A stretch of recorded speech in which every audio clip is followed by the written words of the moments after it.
Saitama, the One Punch Man. Omni Man, the invincible champion from planet Viltrum.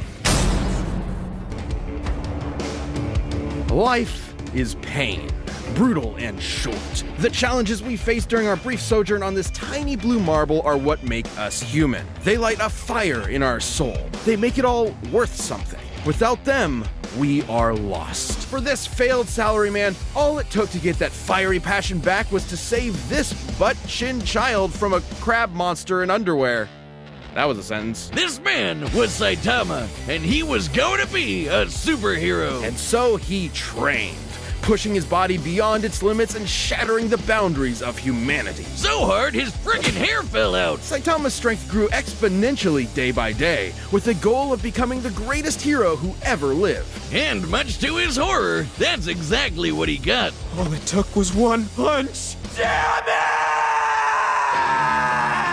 He became too strong. He became the one, the only, the infamous Caped Baldy. But anyone who's cool knows him as One Punch Man, as in he can't help but beat almost every opponent he's faced in exactly one punch. Like a giant who's over a quarter of a kilometer tall and can stomp city-sized craters into the earth. Or an Esper who can effortlessly pull giant meteors from outer space. Or a Monster King who shaved off a continent from the Earth's surface and lifted it into the stratosphere. And Saitama's never even broken so much as a sweat fighting any of them. During their battle, that same Monster King absorbed this huge chunk of the Earth's core and fired it at Saitama, who blocked it by squirt gunning some lava at it.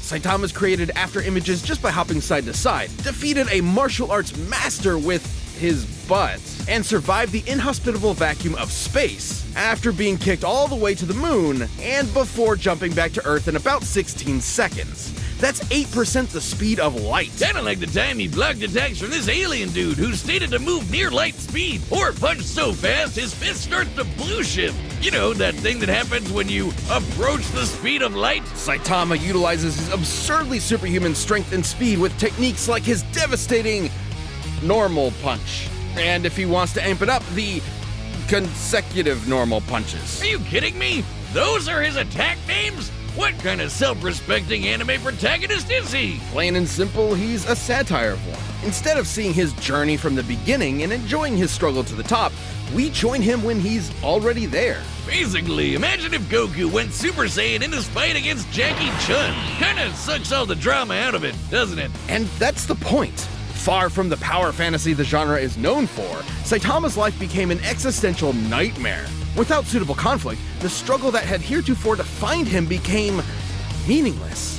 His new reality was inescapably boring. Which is really saying something when he can decimate mountains without even hitting them. Saitama trained so hard, he literally defied the laws of nature and reality. He just breaks the logic of his world. He crushed the entire field of evolutionary biology in the palm of his hand. And while he has stated that his strength did eventually stop growing, it's pretty clear he's never gotten close to showing it off in full. Such as when he fought the godlike alien conqueror Lord Boros, and finally broke out his serious punch. A blow where he punches a little harder than normal. And reflected Boros' collapsing star-roaring cannon. Now you see, that's an attack name. An energy blast that was going to blow up the friggin' planet. That's over 50 zetatons of TNT. Like a quadrillion of the world's strongest nukes going off at once. Despite his obvious and overwhelming power, Saitama's accomplishments were never officially recognized. As if no one in their right minds could believe a psych ward Charlie Brown could save overwhelming power, Saitama's accomplishments were never officially recognized. As if no one in their right minds could believe a psych ward Charlie Brown could save the world. Well, he doesn't seem to mind. Almost as if being removed from anything resembling conflict gave him a perspective on how tropey and contrived his world is. Only Saitama's the only one in on the joke, because who cares about how far up their own ass a supervillain is when you can just chill at home with your buds and play video games? Maybe that was the real lesson all along. Not to value our lives based on our accomplishments, but on the time we spend living and enjoying life's simple pleasures. I'll leave that to Saitama, and I can't think of anything more pleasurable than punching so hard my name becomes a byword for literally unbeatable. The dude is the undisputed king of broken anime characters. because until Saitama finds his equal, he's gonna end all his fights in one punch! Look, up in the sky. It's a bird. It's a plane. No, it's Omni-Man. Had you going there for a second, huh? Not really. His name is in the title of the video. Well, you might be forgiven for mistaking Nolan Grayson for his classic comic inspiration. Born on the planet Viltrum, Nolan was sent to Earth to act as its superpowered alien defender and spread the enlightenment of his utopian homeworld. And as his superhero alter ego Omni-Man, there was no one better suited to the task. He saved the world countless times, worked alongside the Guardians of the Globe, and even married and had a son, Mark. Life couldn't be better until Mark inherited his dad's Viltrumite powers. That's when Mark found out that his dad was a stinking rat bastard liar. Turns out, Viltrum wasn't exactly the peaceful utopia Nolan promised. Peaceful in the sense that they culled half their population, murdering billions with their bare hands until only the strongest were left, united by a common purpose. This Viltrumite empire then went on to conquer planet after planet in their home galaxy, murdering any who dared oppose them. So just scratch that whole peaceful part entirely. And turns out Omni-Man was here to do that same thing to Earth. Sorry, Mark, your dad's a dick.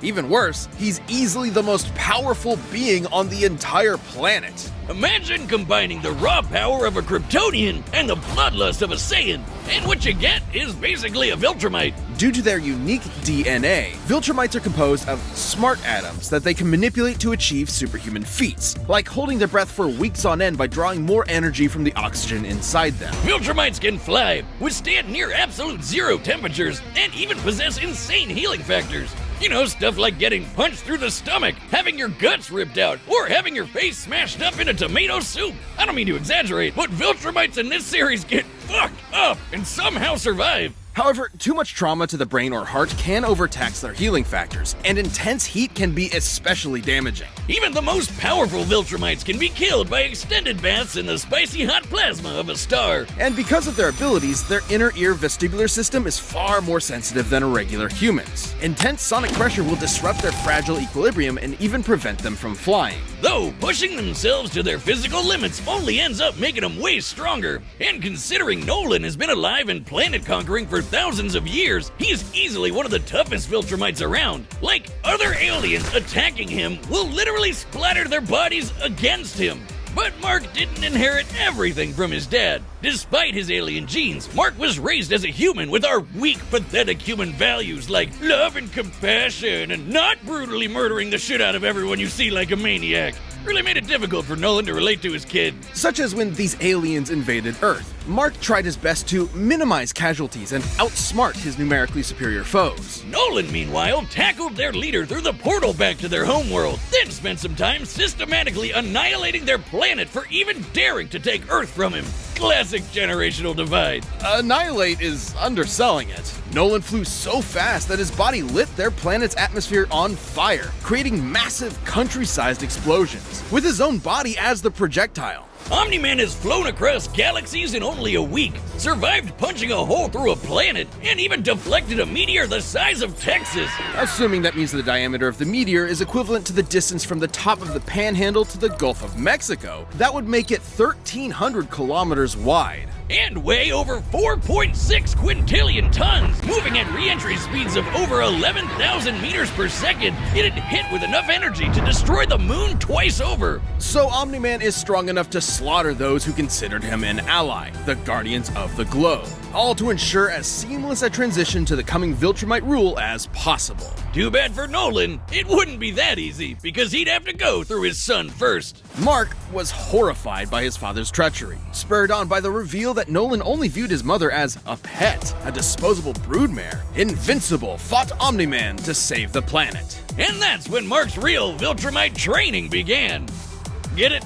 Training? Like the train? Yes, we get it. It was a good pun. Jesus. But if anything, it was Omni-Man that learned a lesson about humanity that day. He may have tried to turn Mark into a Viltrumite, but in reality, as Nolan fled Earth with tears in his eyes, Mark made his father human.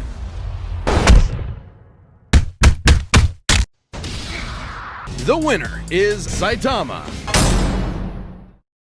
Next time on Death Battle.